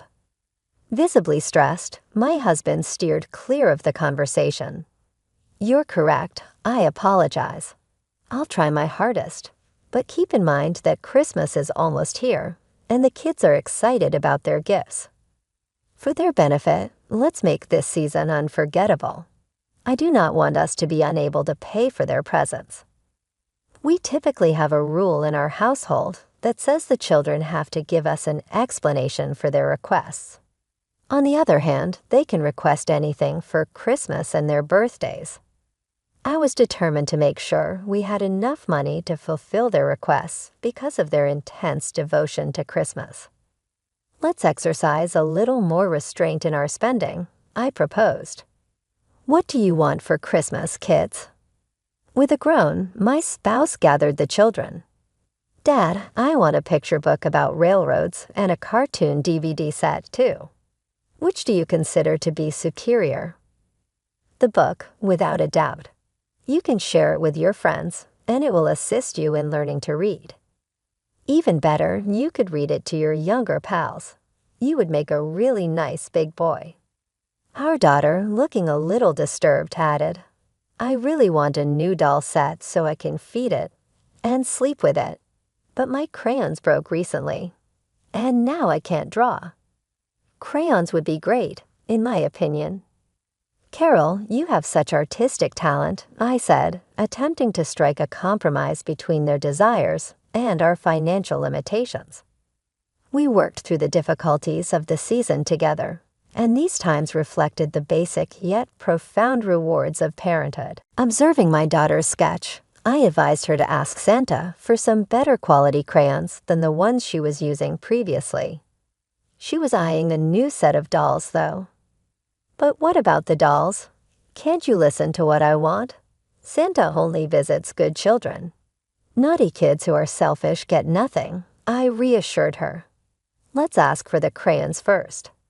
While I tried to balance the children's wishes, my husband nudged them towards more affordable options. Brian's gift can come from a used bookstore, and Carol's gift can be from the store, he suggested quietly, implying that this approach would help us avoid overspending during the festive season. Do you think spending money is the only solution," he murmured under his breath, making sure only I could hear, labeling our children's eagerly awaited gifts as mere extra expenses. He subtly steered their young minds to fit his frugal agenda, which started to sow seeds of resentment in me. One evening, as my husband bathed our daughter, she came running with a sparkly envelope she found in his work bag. "Mom, look. Could it be from Santa?" Although it was wrong for her to rummage through his things, my curiosity was piqued. I told her, "You shouldn't have taken that without asking. Give it here and I'll put it back." But when I took the envelope, curiosity overcame me, and I peeked inside. It was a reservation for a Christmas dinner for 2 at a hotel on the 28th, the night he was supposedly working. Questions and doubts flooded my mind. Just then, a notification pinged from my husband's phone. Startled, I glanced over. It was getting a flurry of messages. Normally, I wouldn't pry, but unease compelled me to check. All the messages were from someone named Tiffany, accompanied by heart emojis, and a profile picture of a woman much younger than myself. The pieces began to fall into place, painting a troubling picture. With each passing day, I found myself sneaking glances at his phone, confirming my suspicions. Tiffany was likely his mistress, and he planned to spend Christmas Eve with her, even hinting at a special gift. Driven by a mix of hurt and determination, I hired a private investigator. Catching my overly confident husband in the act seemed the only way to confront this painful reality squarely. The days leading up to Christmas were filled with a mix of dread and resolve as I prepared to face whatever truths the investigation would uncover. When the investigation results arrived, they confirmed my worst fears. Tiffany was an employee at my husband's company, and their affair had started just a month ago. All those late nights he claimed to be working were spent with her. The sudden reduction in our household funds was likely funneling into his affair. Holding the investigator's report, tears of frustration and betrayal spilled over. In just a month, my husband had shifted his priorities so drastically, favoring another woman over his own family. My diligent care for our home, under the belief that he was burdened with work, and our children's quiet longing for time with their father now seemed tragically misplaced. The revelation of his betrayal was too profound to overlook. Initially, I was paralyzed by the shock, but soon determination took hold. I wasn't going to let this go without taking action. Drying my tears, I channeled my energy into planning a decisive response. On the morning of December 28th, I maintained a normal front as I sent my husband off to work. But once he was gone, I took the kids and moved to my parents' house. "It's been so long since we've all been together like this," my mom exclaimed as we arrived. The festive spirit at my parents' home was uplifting. We spent the day decorating a large Christmas tree and enjoying a joyous Christmas party. The next morning, the children were overjoyed by the gifts under the tree: a DVD and a picture book for my son, and a doll and crayons for my daughter, all presented as gifts from Santa and also from their grandparents. As the children played happily with their new toys, the adults watched with content smiles. Then my phone buzzed. Stepping outside to answer, I heard my husband's distressed voice. "Hey, where are you?" "I just got home from work, but my key doesn't fit the lock and the doorbell isn't working." "What's going on?" I could hear him fumbling with the door handle through the phone. "Calm down, you're making a lot of noise." "No one is there because we don't live there anymore. We finished moving out yesterday. You were too busy with work to notice. And by the way, if you keep shaking that door, it might break." "If it breaks, it's not my problem," I replied, a mix of sternness and mockery in my voice. As I watched my daughter's sketch, I encouraged her to ask Santa for some nice crayons, even better than the ones she had before. She was also eyeing the new doll set. "But what about the dolls? "Can't you listen to what I want?" She said. "Santa only visits good children. Naughty kids who are selfish get nothing," I reassured her. "Let's ask for the crayons first." While I tried to balance the children's wishes, my husband nudged them towards more affordable options. Brian's gift can come from a used bookstore and Carol's gift can be from the store, he suggested, quietly implying that this approach would help us avoid overspending during the festive season. "Do you think spending money is the only solution?" "How foolish," he murmured under his breath, making sure only I could hear, labeling our children's eagerly awaited gifts as mere extra expenses. He subtly steered their young minds to fit his frugal agenda, which started to sow seeds of resentment in me. One evening, as my husband bathed our daughter, she came running with a sparkly envelope she found in his work bag. "Mom, look. Could it be from Santa?" Although it was wrong for her to rummage through his things, my curiosity was piqued. I told her, "You shouldn't have taken that without asking. Give it here and I'll put it back." But when I took the envelope, curiosity overcame me, and I peeked inside. It was a reservation for a Christmas dinner for two at a hotel on the 28th, the night he was supposedly working. Questions and doubts flooded my mind. Just then, a notification pinged from my husband's phone. Startled, I glanced over. It was getting a flurry of messages. Normally I wouldn't pry, but unease compelled me to check. All the messages were from someone named Tiffany, accompanied by heart emojis and a profile picture of a woman much younger than myself. The pieces began to fall into place, painting a troubling picture. With each passing day, I found myself sneaking glances at his phone, confirming my suspicions. Tiffany was likely his mistress, and he planned to spend Christmas Eve with her, even hinting at a special gift. Driven by a mix of hurt and determination, I hired a private investigator. Catching my overly confident husband in the act seemed the only way to confront this painful reality squarely. The days leading up to Christmas were filled with a mix of dread and resolve as I prepared to face whatever truths the investigation would uncover. When the investigation results arrived, they confirmed my worst fears. Tiffany was an employee at my husband's company, and their affair had started just a month ago. All those late nights he claimed to be working were spent with her. The sudden reduction in our household funds was likely funneling into his affair. Holding the investigator's report, tears of frustration and betrayal spilled over. In just a month, my husband had shifted his priorities so drastically, favoring another woman over his own family. My diligent care for our home, under the belief that he was burdened with work, and our children's quiet longing for time with their father now seemed tragically misplaced. The revelation of his betrayal was too profound to overlook. Initially, I was paralyzed by the shock, but soon determination took hold. I wasn't going to let this go without taking action. Drying my tears, I channeled my energy into planning a decisive response. On the morning of December 28th, I maintained a normal front as I sent my husband off to work. But once he was gone, I took the kids and moved to my parents' house.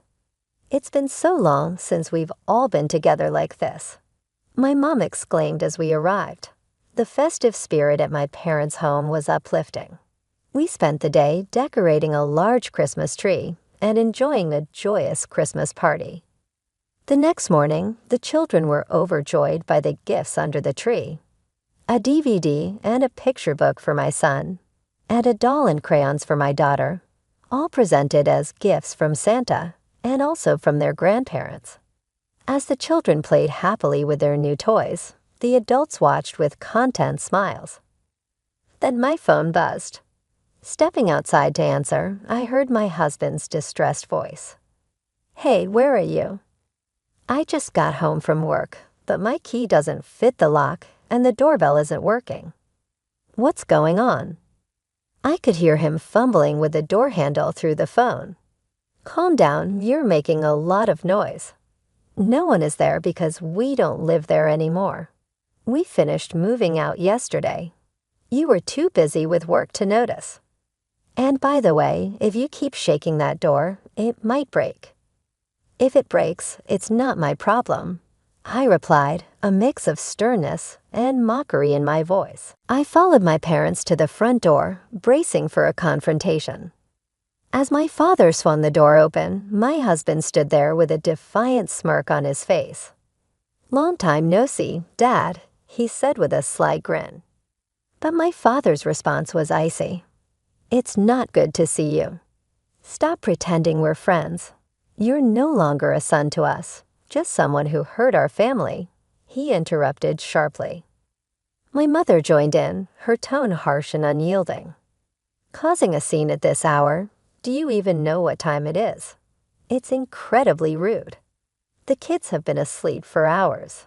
You're not fit to be their father," she declared, staring him down with a stern glare that shocked my husband, accustomed as he was to her usual gentleness. "I won't let my grandchildren witness this anymore. Leave now. You're a nuisance and no longer part of this family," my father-in-law stated calmly, his voice tinged with anger, making it unmistakably clear that it was time for my husband to go. Faced with the united front of my family, my husband's expression darkened as if he might lash out. But before he could respond, my mother-in-law spoke up firmly. "I'm calling the police right now." Seeing her reach for the phone, panic overtook him, and he fled the scene without uttering a single apology, a stark reminder of his true character. At that moment, I didn't shed any more tears. Instead, a profound sense of emptiness enveloped me, leaving me to ponder the purpose of all I had endured. "How about some warm tea, and then you can get some rest?" my mother suggested gently, touching my shoulder with a comforting smile. The warmth and understanding from my family enveloped me as I retreated to my room, grateful for their unwavering support. Meanwhile, my now estranged husband, finding himself without a home, attempted to return to his parents' house, only to discover that they had changed the locks. After hearing my side of the story, they turned him away, unwilling to let a stranger disrupt their peace.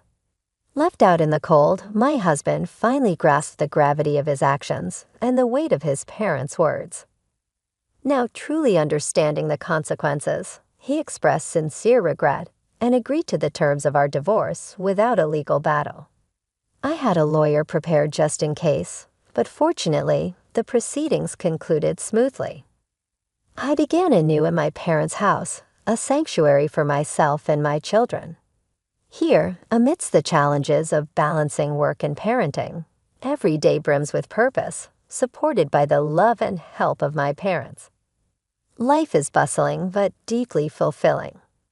Even though my marriage has ended, and I will not see my ex-husband again, I maintain a strong connection with my former in-laws.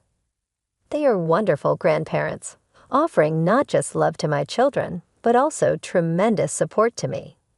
Despite the official documents declaring us no longer family, I cherish their presence in our lives and hope they remain a constant, watching the children grow and flourish. Do you both have everything? Let's go, and don't forget to say goodbye to Grandma and Grandpa. I remind my kids as we get ready to leave their house.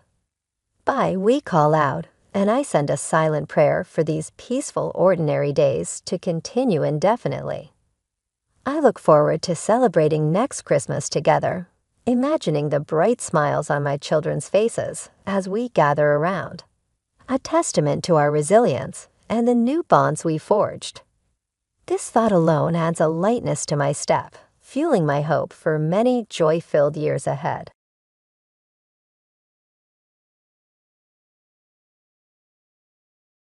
"Why aren't you speaking to me?" I questioned, puzzled by the silence. "I've chosen not to engage with strangers," came the reply. Accepting this, I prepared to leave. Life at my husband's parents' house was challenging. I anticipated some resistance from my mother-in-law, but the cold shoulder from my father-in-law was unexpected. The atmosphere shifted notably when my sister-in-law, who openly disliked me, moved back in. Our once serene household turned tumultuous. Feeling undeterred, I muttered, "Don't assume I'll regret leaving," and swiftly packed my belongings. Just 2 days after my departure, chaos erupted in their home. My husband and I initially met at work. He was a sales representative, frequently visiting my office. As we collaborated more, I found myself drawn to his kindness and charm. While not conventionally attractive, his personality won me over, and it wasn't long before we started dating. During our conversations, he shared that he grew up in a stable family with loving parents and a sister. My background was starkly different. I had lost my parents young and was raised in an orphanage. It was a difficult past to discuss, but he listened empathetically and reassured me of his unwavering support. Soon after, he proposed, eager to advance our relationship into marriage. Upon meeting his parents and revealing my upbringing in an orphanage, they were supportive and dismissed any notion that it would impact our marriage. This acceptance warmed my heart, although my sister-in-law's reaction suggested she was less pleased. At the time, I brushed off her surprise, attributing it to the initial adjustments of our growing relationship. As our wedding approached, my husband and I contemplated living with his parents. Although it was a serious consideration, I chose to maintain my employment, especially since my husband was due for a transfer. This decision, though small, marked the beginning of many choices I would navigate in my new life as part of their family. Despite considering leaving my job to move with my husband, my career was on an upward trajectory, and I had recently been entrusted with more responsibilities. After discussing it, we agreed that he would relocate alone following our wedding. I relished the idea of enjoying our early days as newlyweds, even planning long weekend visits to ensure we had some quality time together. Moving in with my in-laws right after marrying felt overwhelming, but my husband seemed more at ease with the arrangement, likely hoping it would alleviate his mother's concerns. Since I had lost my parents at a young age, the prospect of being part of a family was appealing, and over time, I had grown fond of my in-laws, despite the challenges of balancing work and family life. One day, an unexpected situation arose that tested our otherwise content living situation. It began when my usually bossy and anxious mother-in-law was out shopping, and I was preparing to clean on my day off. My father-in-law, appearing more frazzled than usual, pulled me aside for a private conversation. "What's going on?" I inquired, noticing his discomfort. He hesitated, then shared his dilemma. "I need to take some time off work," he confessed, explaining how workplace stress and health issues were taking a toll on him. He worried about my mother-in-law's reaction. She was generally caring but prone to anxiety and could be overly critical. For instance, when he had previously taken a sick day, she had chastised him for not being more career-focused like his coworkers. My father-in-law had always been slender, but I noticed he had lost even more weight recently. Despite needing a break, he feared my mother-in-law's reaction to any mention of time off, especially since they depended on the extra income from his overtime hours. Reluctantly, he revealed that he had been sneaking out to see a doctor and now faced the necessity of a break from work. He was in a bind. "If I tell her, she might leave me," he confided, a hint of desperation in his voice. The thought pained me.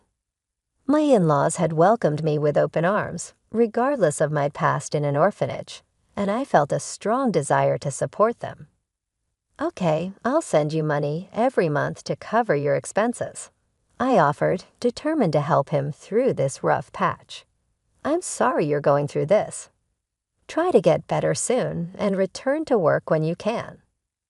"Thank you so much," he replied, visibly relieved, but still burdened by the secret he had to keep. Following our conversation, he continued to pretend to go to work, maintaining the facade to avoid upsetting my mother-in-law. This secret added a complex layer to our family dynamics, but I was committed to supporting him during this challenging time. While I quietly transferred money to my father-in-law's bank account for his living expenses, my mother-in-law never bothered to check her bank statements closely, so she remained unaware of the transfers. He maintained the illusion of going to work daily, but instead, he sought solace and recovery in a mental health clinic and long walks in the serene mountains. Gradually, his health and spirits improved, and it seemed he might soon return to work. However, an unexpected turn of events shook our household dynamics. After a significant argument with her husband, my sister-in-law returned to her parents' home. "There's nothing like being back home," she declared with relief, venting about her strained marriage. "I thought I'd lose my mind staying with that foolish husband of mine. I'll be staying here for a while, so you'll need to cook for me too." From our first family gathering, it was clear she harbored resentment towards me. At her wedding, she grimaced throughout and later criticized my appearance to my face, suggesting her brother could have married someone more attractive. She also made hurtful remarks about my upbringing in an orphanage, openly calling it an embarrassment. Given that she had moved out after her marriage, I initially thought her presence wouldn't be a permanent issue in my life. Her sudden return, driven by marital troubles, seemed temporary. However, her stay extended, and her attitude grew increasingly bitter, particularly towards my father-in-law. Despite this, my mother-in-law had always treated me kindly, and I believed she would defend me against any harsh comments from my sister-in-law. Unfortunately, I was mistaken. One day, after returning from work, I sensed a shift in my mother-in-law's demeanor. She seemed distant and cold. Concerned, I approached her. "Is something bothering you?" I asked gently. Her response was chilling. "Did you know you've been talking about me behind my back?" She accused. I was stunned. "I've never spoken ill of you. You've always been kind, and I'm grateful. Why would I say bad things about you?" I responded, confused and hurt. She left the room abruptly, leaving me to face my smirking sister-in-law in the hallway. "Looks like you're not in her good books anymore. Did your true colors finally show? Being from an orphanage, your background does matter, huh? It's best not to gossip about people," she taunted. I defended myself, bewildered by the accusation. "Oh, the neighbors mentioned it when I came back.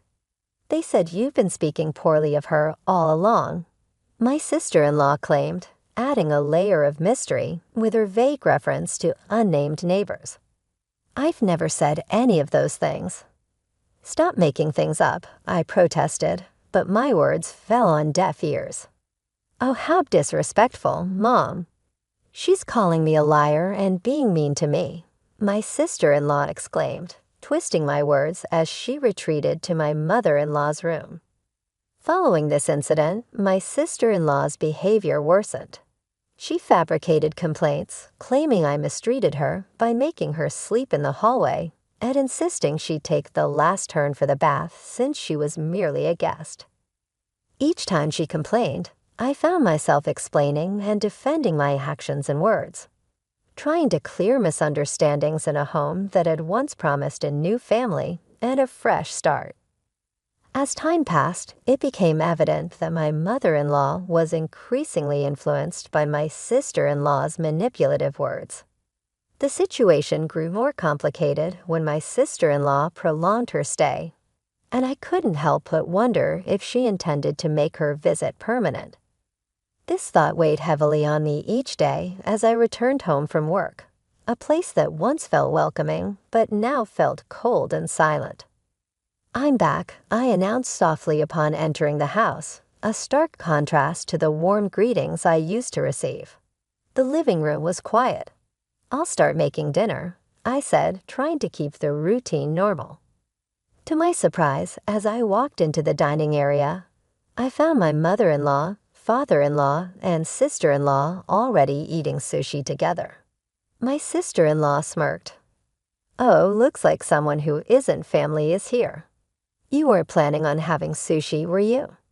My mother-in-law continued eating, her eyes glued to the television, ignoring my presence. "If you wanted sushi, you should have told me." "I came straight home from shopping," I replied, trying to hide my hurt. "No one mentioned they wanted that," my sister-in-law retorted, dismissing me completely. Then, turning to our parents, she cheerfully added, "Hey Mom, Dad, I went out with my friends today and brought back some delicious pudding. Let's eat together." They all indulged in the dessert, ignoring me entirely. Exhausted from work and the emotional strain, I retreated to my room, too weary to confront the blatant exclusion. The following day, my sister-in-law, preparing for another outing with friends, asked me to drive her to the station. "I can't. It's a weekday and I have work. Besides, we're not even going in the same direction, and you want to leave around noon," I explained, my patience wearing thin. "Just take the day off. It's fine. Your cute little sis-in-law just wants a ride. She hasn't had a chance to relax since she got married, right? Can't you be a bit nicer to her now?" she pleaded, trying to manipulate the situation. "With all due respect, didn't you go out with friends last night after getting a late call? It seems like you've been going out almost every day since you came back. I have work." "Please take the bus or train," I countered, standing my ground as my mother-in-law and sister-in-law whispered to each other. I left for work, determined not to let the situation escalate further. However, the tipping point came that evening. Work had delayed me, and I arrived home late, soaked from the rain, groceries in hand, bracing for yet another cold reception. As expected, they were eating dinner without acknowledging me, continuing the pattern of the previous days. But what awaited me in the courtyard was far worse than any cold shoulder. In the middle of the garden, illuminated by the dim porch light, lay a pile of my belongings. My designer bag that I had bought with my first paycheck, shoes that were a birthday gift from my husband, and even my work computer, all drenched from the rain. My sister-in-law stood there smirking triumphantly. Having the stranger's things in the house grosses me out, so I threw them out. "Flaunting a designer bag like that, how arrogant of you," she sneered. Stunned, I turned to my mother-in-law and father-in-law. "Why didn't you stop her? Have I done something to make you believe her lies about me, bad-mouthing you and bullying her? Aren't you upset with her for what she did?" I pleaded for some sign of support. My mother-in-law avoided my gaze and remained silent, then finally muttered, "I can't talk to strangers. I can't be friendly with someone who's not family." Hurt and bewildered, I asked, "Where's my father-in-law?" He had been the one I supported during his time off, the only one who seemed to appreciate my efforts to blend into this family. As the silence stretched on, the harsh reality of my situation became painfully clear. I had been managing the finances in our household, a task I undertook out of gratitude for being welcomed into the family. But when conflict arose, I found myself longing for some support, especially from my father-in-law, whom I had financially supported during his time off. As the tensions escalated, I hoped he would stand by me. But when the moment came, he merely walked past without a word and retreated to his room. "That's it for me," I murmured to myself, feeling a mix of resignation and resolve. My sister-in-law, seizing the opportunity to twist the knife further, sneered, "Oh, are you upset?" "I'm sorry, not honestly. I never liked you from the start, coming from an institution and all. Just don't regret leaving. Good riddance." I retorted sharply. The decision was clear. It was time to leave. I quickly packed my belongings, aware that even though my father-in-law might worry about losing my financial support, he didn't make any move to stop me or defend me. His silence was the final straw. Driven by a need to escape the toxic environment, I didn't even discuss these issues with my husband before leaving.